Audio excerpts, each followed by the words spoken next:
Shalom, selamat pagi Bapak Ibu Saudara-saudara yang terkasih di dalam Tuhan kita Yesus Kristus.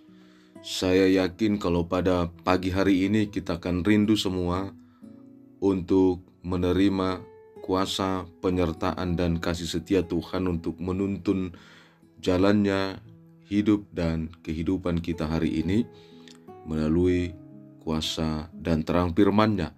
Namun sebelum kita mendengarkan firman-Nya pada hari ini, mari kita berdoa di dalam hati kita.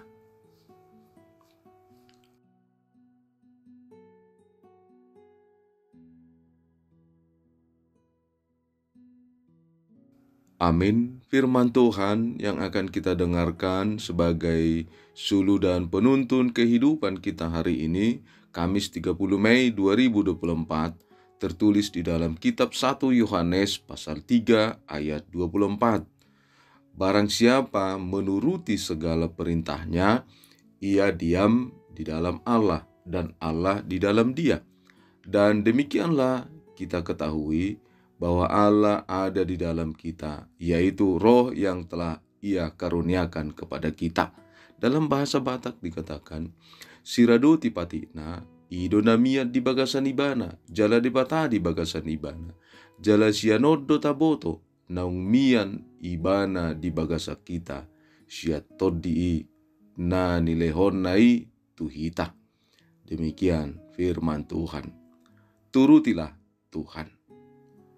Bapak Ibu Saudara-saudara yang terkasih di dalam Tuhan kita Yesus Kristus, pagi ini saya mau mengajak kita sesaat untuk mengingat kembali apa sebenarnya fungsi dari rambu-rambu lalu lintas yang ada di persimpangan jalan, yang ada di sekitar kita tinggal. Sekalipun hanya dengan 3 warna lampu, namun sangat bermanfaat bagi kita karena mengingatkan kita supaya bisa tertib berlalu lintas. Dan jika kita tidak taat, itu menjadi ancaman bagi kita yang bisa mengakibatkan kita menjadi korban serta kehilangan nyawa. Demikian juga dengan firman Tuhan pagi ini, mengajak kita untuk menuruti perintah Tuhan. Dengan menurutinya, maka kita akan berdiam di dalam Tuhan dan Allah akan berdiam dalam kita. Perintah Tuhan bukanlah sesuatu yang baru.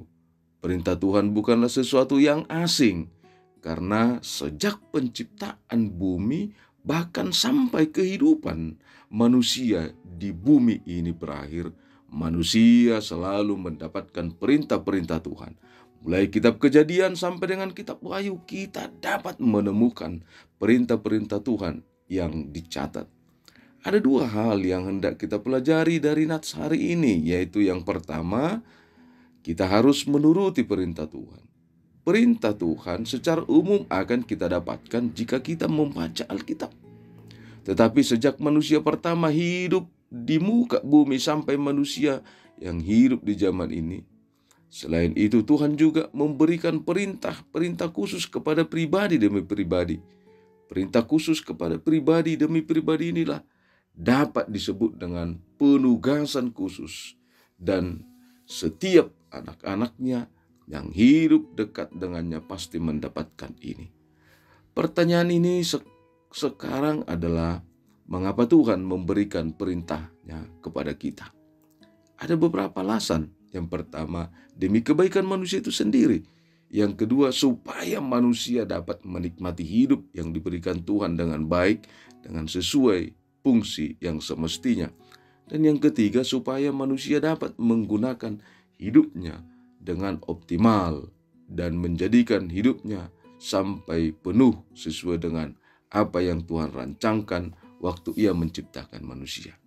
Ketika Tuhan memberi perintah kepada Abraham untuk meninggalkan negerinya, meninggalkan saudara-saudaranya, meninggalkan bapaknya dan ibunya, itu dilakukan oleh Tuhan karena Dia mau membuat Abraham menjadi bangsa yang besar dan memberkati Abraham. Sama seperti ketika kita membeli atau mendapatkan sebuah benda. Umumnya benda tersebut datang bersamaan dengan buku manual, buku yang berisi keterangan mengenai benda tersebut. tetapi juga berisi mengenai petunjuk dan penggunaan benda itu. Tujuan diberikannya petunjuk perintah tersebut adalah supaya kita dapat menggunakan benda tersebut sesuai dengan tujuan, sesuai dengan fungsi tersebut, dan kita akan mendapatkan manfaat dari benda tersebut dengan optimal.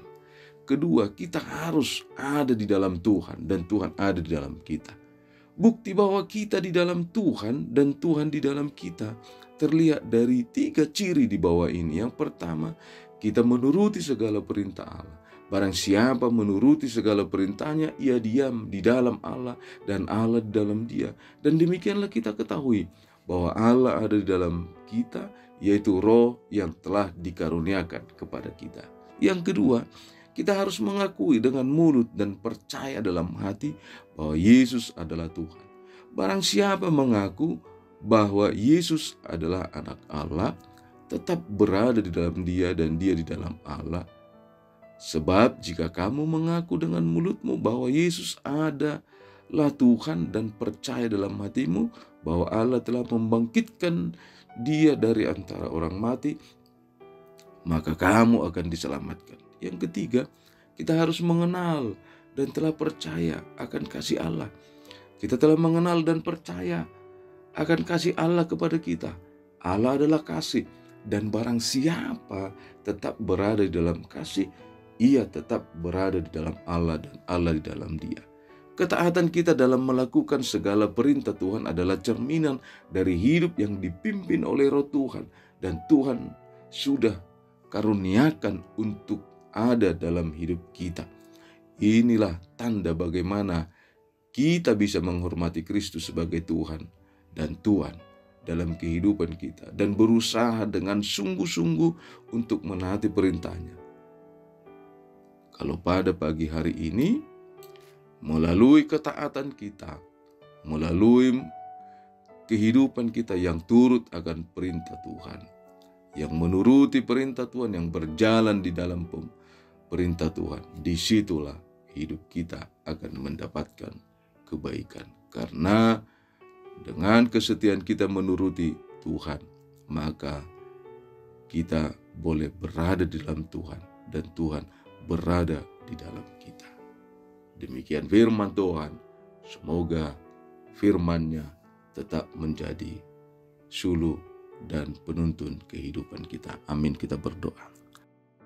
Bapa di dalam sorga, terima kasih Tuhan, karena kami yakin bahwa Tuhan adalah sumber kehidupan kami. Biarlah Tuhan yang selalu senantiasa menyertai dan memberkati kami. Khususnya Tuhan, pada pagi hari ini kami berdoa buat seluruh jemaat-Mu, dimanapun mereka berada. Jika ada yang sakit, kami tolong Tuhan, supaya Tuhan menyembuhkannya dengan kuasa kasih-Mu dan Roh Kudus-Mu. Tuntun setiap orang, jemaat-Mu Tuhan, jemaat yang kami kasihi ini, di dalam setiap perjalanan kehidupannya, supaya jangan dari antara kami Tuhan yang khawatir dalam kehidupan ini. Tolong dan kuatkan setiap jemaat-Mu yang punya pergumulan. Terima kasih Tuhan, berkati perjalanan kehidupan setiap jemaat-Mu, perjalanan pelayanan kami di tengah-tengah gereja-Mu, dan semua rencana program-program gereja-Mu. Kami percaya bahwa dengan kuasa Roh Kudus-Mu, kami akan mendapatkan berkat yang melimpah. Di dalam Kristus Yesus kami berdoa dan mengucap syukur anugerah Tuhan kita. Kasih setialah Bapa, persekutuan Roh Kudus memberkati kita. Amin. Jemaat yang terkasih, Bapak, Ibu, Saudara-saudara, kami atas nama seluruh pelayan mengucapkan selamat beraktivitas.